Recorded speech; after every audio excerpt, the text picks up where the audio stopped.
नमस्कार। आज हम सब एक बहुत ही अनोखे सफर पर निकलने वाले हैं। एक ऐसा सफर जो हमें हमारे पैरों के नीचे की इस ठोस लगने वाली जमीन के बहुत बहुत अंदर ले जाएगा।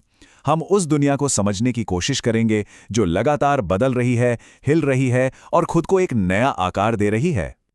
जरा सोचिए, जिस जमीन पर हम इतने भरोसे से खड़े हैं, क्या उसके नीचे भी कुछ चल रहा है? ये जो शांत सतह दिखती है ना, ये असल में एक धोखा है। इसके ठीक नीचे जबरदस्त ताकतें हर पल काम कर रही हैं।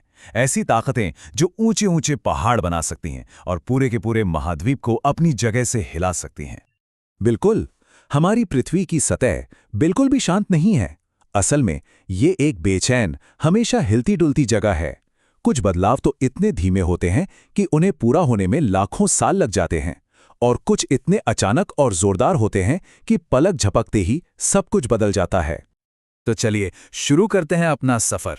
हमारी पहली मंजिल, पृथ्वी का एकदम बीचों बीच का हिस्सा, उसका केंद्र। हम एक एक करके इस ग्रह की परतों को खोलेंगे और देखेंगे कि आखिर अंदर छिपा क्या है। ये देखिए, ये है हमारा मैप इस सफर का। वैज्ञानिकों ने पृथ्वी को मोटे तौर पर 3 हिस्सों में बांटा है। सबसे ऊपर की पतली परत जिसे भूपर पट्टी या क्रस्ट कहते हैं, फिर बीच का हिस्सा है मेंटल और सबसे अंदर वो है घना अखरोट। तो सबसे पहले बात करते हैं ऊपरी परत की, जिसे कहते हैं सियाल। अब ये नाम कहाँ से आया? से मतलब सिलिका और आल मतलब एल्यूमिनियम। जितने भी महाद्वीप हैं वो इसी परत से बने हैं। यूं समझिए, ये वो पतली सी पपड़ी है जो हमें नीचे की खौलती हुई दुनिया से बचा कर रखती है। सियाल के ठीक नीचे जो परत है वो है सीमा। इसका नाम भी सिलिका और मैग्नीशियम से बना है। ये परत महासागरों के नीचे, मतलब उनके तल में पाई जाती है। तो मतलब जो जमीन महाद्वीपों पर है और जो जमीन समंदर के नीचे है, वो दोनों अलग अलग चीजों से बनी है। और अब हम पहुंच गए हैं पृथ्वी के बिल्कुल केंद्र में, उसके दिल में। इसे कहते हैं नीफे। नी यानी निकल और फे यानी फेरम, मतलब लोहा। ये हिस्सा इतना ज्यादा भारी और घना है कि पृथ्वी का लगभग 1/3 वजन तो सिर्फ इसी कोर का है, भले ही ये जगह बहुत कम घेरता हो। अब ये जो आंकड़ा है ना, ये सच में दिमाग घुमा देने वाला है। जैसे जैसे हम जमीन में नीचे जाते हैं, गर्मी बढ़ती जाती है। हर 32 मीटर की गहराई पर तापमान 1 डिग्री सेल्सियस बढ़ जाता है। तो सोचिए जरा, केंद्र तक पहुंचते पहुंचते कितनी गर्मी होगी? जवाब है लगभग 6000 डिग्री सेल्सियस, मतलब सूरज की सतह के बराबर गर्म। तो ठीक है, पृथ्वी की परतें तो समझ आ गईं, पर ये परतें बनी किस चीज से हैं? जवाब है चट्टानों से। ये हमारे ग्रह के असली बिल्डिंग ब्लॉक्स हैं। मोटे तौर पर देखें तो चट्टानों के 3 बड़े परिवार हैं: आग्नेय, अवसादी और कायांतरित। और हर परिवार की अपनी एक अलग कहानी है। चलिए सबसे पहले मिलते हैं आग्नेय चट्टानों से।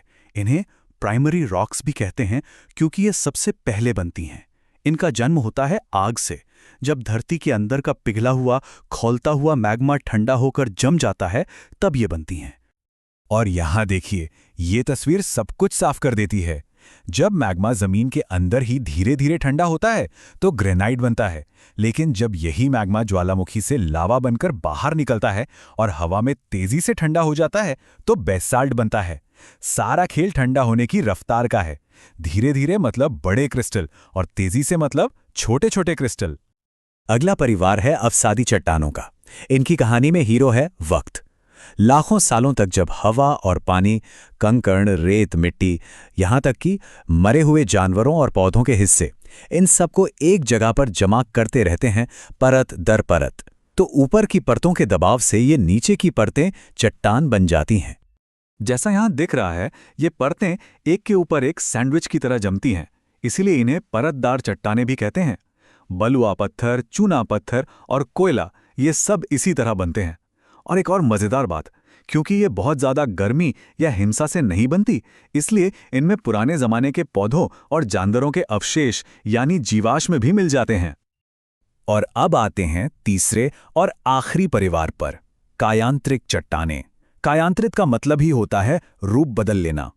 होता क्या है कि जब कोई पुरानी आग्नेय या अवसादी चट्टान जमीन के नीचे बहुत ज्यादा गर्मी और दबाव में फंस जाती है, तो वो पिघलती नहीं, बल्कि अपना पूरा रूप ही बदल लेती है। और ये जो बदलाव होते हैं ना, वो किसी जादू से कम नहीं, मुलायम सा चूना पत्थर बन जाता है सख्त और खूबसूरत संगमरमर। बलुआ पत्थर बदल जाता है क्वार्ट्जाइट में। और कोयला कोयला तो ग्रेफाइट और यहां तक कि दुनिया की सबसे मजबूत चीज हीरे में भी बदल सकता है। ये है धरती की ताकत का कमाल। अच्छा, तो अब हम ये जान गए हैं कि चट्टानें क्या होती हैं। तो अब उन बड़ी बड़ी ताकतों को देखते हैं जो इन चट्टानों को इस्तेमाल करके दुनिया के नक्शे को आकार देती हैं, जैसे पहाड़, पठार और मैदान। देखिए, यहां दो मुख्य ताकतें काम करती हैं। एक है वलन यानी फोल्डिंग। सोचिए, जैसे एक कागज को दोनों तरफ से दबाएं तो वो मुड़ जाता है ना। चट्टानों के साथ भी ऐसा ही होता है। दूसरी है भ्रंशण यानी फॉल्टिंग। इसमें चट्टानें दबाव से मुड़ने के बजाय टूटकर खिसक जाती हैं। इन्हीं धीमी लेकिन लगातार चलने वाली प्रक्रियाओं से धरती पर 3 तरह की मुख्य आकृतियां बनती हैं। ऊंचे ऊंचे पर्वत जो इन्हीं फोल्डिंग और फॉल्टिंग से बनते हैं। दूसरे हैं पठार जो ऊंचे तो होते हैं पर ऊपर से सपाट होते हैं। और तीसरे हैं मैदान, समतल निचले इलाके जिन्हें सभ्यता का पालना भी कहते हैं, क्योंकि ज्यादातर बड़ी बड़ी सभ्यताएं इन्हीं मैदानों में बसीं। तो ये तो हुई धीमी गति वाले बदलावों की बात। अब जरा उन घटनाओं पर आते हैं जो अचानक, जोरदार और सब कुछ बदल देने वाली होती हैं, यानी ज्वालामुखी और भूकंप। ज्वालामुखी असल में जमीन में एक ऐसा खुला दरवाजा है जो सीधा धरती के गर्म पिघले हुए केंद्र से जुड़ा है। यहां देखिए, नीचे मैग्मा का एक बड़ा चेंबर है।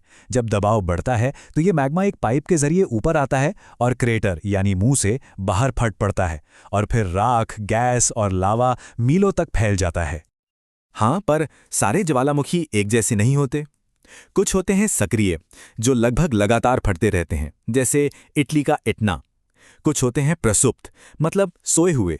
ये अभी तो शांत हैं पर कभी भी जाग सकते हैं, जैसे विसुवियस। और तीसरे हैं विसुप्त या मृत, जिनके दोबारा फटने की उम्मीद लगभग खत्म हो चुकी है, जैसे किलिमंजारो। तो यहां एक बड़ी दिलचस्प बात सामने आती है। ज्वालामुखी और भूकंप जैसी घटनाएं विनाश तो लाती हैं, इसमें कोई शक नहीं। जीवन, घर, सब कुछ तबाह हो जाता है, लेकिन यही घटनाएं नई चीजों का निर्माण भी करती हैं। ज्वालामुखी के लावे से नई जमीन बनती है, मिट्टी उपजाऊ हो जाती है और जमीन के अंदर छिपे कीमती खनिज जैसे सोना, चांदी और हीरे सतह पर आ जाते हैं। तो इस सब से एक बात तो साफ है, हमारा ग्रह जिंदा है। यह हमेशा से बदलता आया है और हमेशा बदलता रहेगा। वो ताकतें आज भी जमीन के नीचे चुपचाप अपना काम कर रही हैं। ये सोचना भी कितना हैरत अंगेज है कि आज से 10 लाख साल बाद हमारी दुनिया का नक्शा कैसा दिखेगा।